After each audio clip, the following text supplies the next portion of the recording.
Hi guys, and welcome to another episode of my YouTube series where I talk about motherhood and postpartum, how everything has been.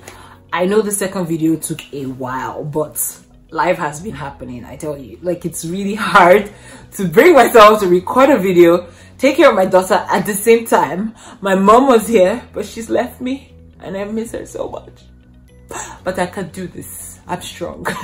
So after much, pressure and everything, because I got all of your comments telling me, when are you going to record your second video? I finally decided that I was going to take time out and do it. So I hope this works, because this is like the fourth time I'm doing this recording. Anyway, I decided that I should first ask myself some questions, with the questions that you have been asking me online, and just put it all together and try to answer them and give you like tricks and tips and things that I did, and just hope that it works for you. The first question I'm going to ask myself is, how has motherhood been for me? Someone once said that, it's kind of like a nightmare that you don't want to wake up from. And I feel like that somehow describes the whole journey for me, except it's like, you're daydreaming. So you're in this world where everything is so great, but that everything is so great is so hard at the same time. Do you understand? So it's been great for the most part. It's a very hard but rewarding journey. I think I get rewarded when I see all the smiles from her face. I see her laugh at the littlest things. I see her reach those milestones. I think that's when I'm more like, I feel so happy that, everything, every struggle is worth it. Every sleepless night is worth it. And it just makes me so happy to see her grow. And I can't wait for, the woman that she's going to grow up to be. So I would say that at first, at the most initial part, it was really, really hard. Not knowing, I think for first time moms, it's hardest when you have no clue what's going on with your child. Your child cries, you don't know what the tears are for. You have to first learn to understand the cues, understand the personality of your child. And then as, months progress, when she hits like 4 or 5 months, you begin to understand your child better. So every cry then makes sense. You're now able to put 2 and 2 together and be like, oh, she's hungry, or she's thirsty, or oh, she's tired, or she's sleepy. Then when that part comes, and then you understand your child better, it becomes easier. But it's still hard. Do you understand? Okay. So my second question to myself, which someone asked me, was if I was breastfeeding or using formula. Now, breastfeeding on its own is another topic. Like, I feel like it should be a topic that people should hold seminars about, preach about, talk about, because they tell you, oh, you're going to be a mom, you're going to push out that child, everything's going to be easy. You see people breastfeeding, but you don't think anything to it. It's actually really, really, really, really difficult. And I see moms who breastfeed and I'm like, yo, you guys are the real MVPs, because it's very hard. Most children don't latch properly. Most children never take to the breasts. Most mothers never have milk. Most moms have to pump their milk out. So it's not something that, just happens, like second nature. Like, you have a child and the child just starts breastfeeding. Sometimes it's hard to get your child to have a perfect latch. Sometimes they latch on and it's really painful. My own story was, I thought that I was breastfeeding her. I thought that she was getting enough milk. And when we had to go to the pediatrician's office on, I think, day 4 of her birth, we ended up taking her to the emergency room because she ran a temperature and they said that she was dehydrated. So they had to run like a series of tests, give her antibiotics, because they didn't know if it was going to be an infection or anything, because her pressure rose. So it was like really hard for me, because I was new to this thing. I was thinking that I was breastfeeding, but then it turned out that she was dehydrated. So day 3 or day 4 was when my milk came in like full doses. Like, my boobs were huge. and I didn't know what to do because she was in the hospital. So someone advised that I should take the hospital pump and pump out the milk, which I did to like ease the pressure that I felt. And when I did that, I ended up having milk stored in bottles in the fridge. And I was like, okay, so if I give her this milk, I'm able to, you know, tell how much milk she's taking in, and I can record that because they're saying she's dehydrated. So I wanted to make sure that it didn't happen again. And then that ended up being my story. So I felt like it's one thing to say you want to breastfeed, but then you don't know how much your child is getting. You're a first-time mom. You are super confused. I thought she was breastfeeding and getting enough milk, but she wasn't. And then here I am, able to like express my milk. Thank God I have milk, because I have friends who, you know, it's day 3, day 4, week 2. They don't have enough milk yet. So I'm like, I count myself really grateful to, you know, have milk. Guys, it's a real thing. So I have milk, and I'm like, okay, I can give her this milk in a bottle, and I can be able to tell how much she's getting. So I was recording like how many ounces she was getting per day. And I think she ended up having something called like nipple confusion, where she preferred the bottle nipple to my breast nipple, and her mouth was pretty small, so she would try to latch on and she would end up getting frustrated. And I had milk, so I just kept giving it to her. I kept pumping and storing, but exclusively pumping, you would have to pump for like 6 to 8 times a day to be able to get enough milk for your baby and to store for extra.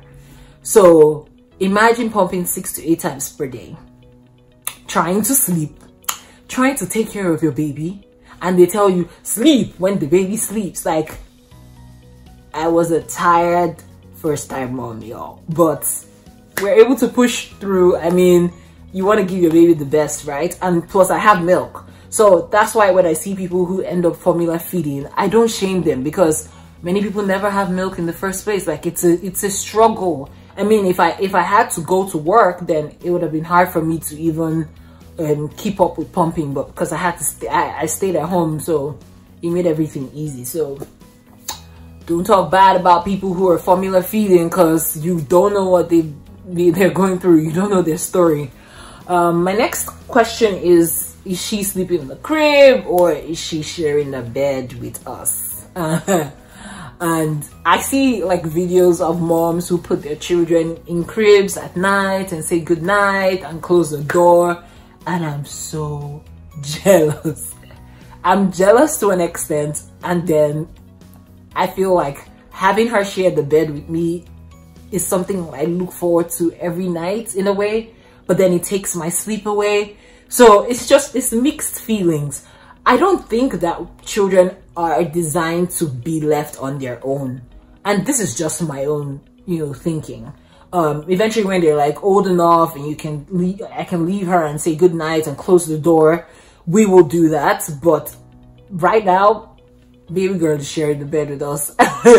And I know that some people will say, oh, why did you do that? It's going to be hard to stop that. I hope that when the time comes for us to stop that, we can actually put a stop to that. But right now, it seems like the only way that things can progress. And it's okay. Like, we have a pretty big bed and it's just 3 of us at home. So come on, she's welcome to share. But it has helped me in a way where I can wake up and just pop the bottle and feed her at night without having to like stand up and then walk to a crib and then pick her up and feed her. So I think the routine just works for me, because I can sit up, feed her, and then put her back down and she goes to bed and I can sleep. Because sleep is really important when you're a mom. Like, you cherish those hours of sleep, because when the baby's up, every other person can have like 2 or 3 more hours, but you gotta be up. You gotta be with your baby because she wants your attention, and you can't be sleeping when she's talking to you or playing with you, because you need to watch her. So whatever it is, man, anything that helps you sleep, whatever helps you sleep at night, literally, just do that. Whatever gives you peace of mind. If your baby has to sleep with you, as long as you make sure that they are protected, they're safe, they don't put their nose on the pillows or stuff themselves, whatever helps you sleep at night, you do that. And don't think about what any other person may say, or what Rose is doing, or what Mary is doing with their child. You do what works for you, and you do it right. That's all I gotta say. My other question is night weaning. Nope, we haven't been able to stop that now. At her pediatrician's, at her 6-month appointment, they told us that we were supposed to stop her night feeding. That she was almost, she's like 99% bigger than people her weight and taller than people her size, but baby girl won't stop. And I spoke to my cousins and other people who had children before me, and they're like, it's okay to give her milk till she's 1, and then whenever she's ready to stop, she would give you cues that, you know, okay, I'm done with night feeding, okay, I just want something else. But a couple of times I substitute milk with water when I just feel like, oh, you're just waking up because you're thirsty. I give her water and she goes right back to sleep. So I would say it's not a thing that she's like really, you know, tied to wanting milk every night, but I do hope that when she hits the 1-year mark, we can put a stop to it, as well as her pacifiers and everything like that. Girl, I just, this motherhood thing for me, I'm just winging it. As the days go by, I discover new things about her. I discover how to live life. I think that there is no perfect way to be a great mom. I think you just learn along the way. Everyone's child is different. You just have to learn from their cues and their personalities, and just whatever works for you, man. You just make it work yourself. People have asked like how the whole motherhood affected our relationship, like your relationship with your husband, and I think that that's actually the most important thing ever. And marriage on its own is not a difficult or sweet journey where you're learning to understand another person, you know, and you're spending the rest of your life with that person. And then you're bringing another addition to that family, and sometimes you just forget the two people who were initially brought together in the first place. Like for us, like it was hard because there are moments when my husband comes back from work and I'm like, oh, hold Cindy, like I have to go take a shower, I have to go do this, and we end up not having, you know, quality time to like speak to each other, you know, to say, you know, nice words to each other, to check each other out, or do any of those things because we're tired. We just want to sleep. So I would say like over time, with the help of like his mom, my mom, you know, she goes to her grandparents' house sometimes, we were able to like find a time for us, you know, to have conversations that really, you know, would push us or uplift us, to give ourselves comments, to like just regular gists, down to regular gisting about things that are not Cindy. Do you understand? Things that are us. And we're able to find time to do that. And I think the fact that she's gotten older and more independent has made it, you know, easier for us to like, you know, bond or spend time. Now she has a routine. We know, okay, she goes to bed at X time, so we can stay up and gist and go to bed later. I think that all helps. And then having a husband who is so helpful, who can tell you, oh, you know, take time, go and chill, or go out, see a movie with your friends, I'll handle her. Guys, it's not the wife's duty alone to take care of your child. It's your duty. It's both of you's child. It's not one person alone. So sometimes just cut her some slack, you know, get the job done in the house, help her wash dishes, help her clean up, just tell her to go take a chill pill and rest, because motherhood is a hard journey. I tell you, like, take it from someone who was depressed. It's really hard, and you need all the help from all the friends and from your family and your partner, all the help in the world. It's not a one-person thing. It takes 2 people to bring a child into this world. So I hope this has helped. If I do know more tips, like there's a lot of things that I want to share about motherhood, a lot of meals that I made for her, just so many things that I've done, her hair routine. Yep, she didn't have hair, but now she has hair now. Just so many things that I've done and how I've coped. And I feel like as time goes on, I'll be able to like work this thing out and dish out more videos to you guys. Thank you so much for pushing me, because y'all are the ones who are making me do this. Every time I say I can't record a video, someone sends me a message and says, hey, I'm waiting for your second video. So that's why I'm here doing this. Thank you so much. I'll figure out what my next video will be. Hopefully it should be something along depression and talking about it, but I'll be back, I promise you. So thank you, and subscribe and like, do all that juicy stuff. Keep following me, and I hope to keep giving you cool stuff and helping one or two out, because it's a community. You help me, I help you. So see you guys next time. Bye.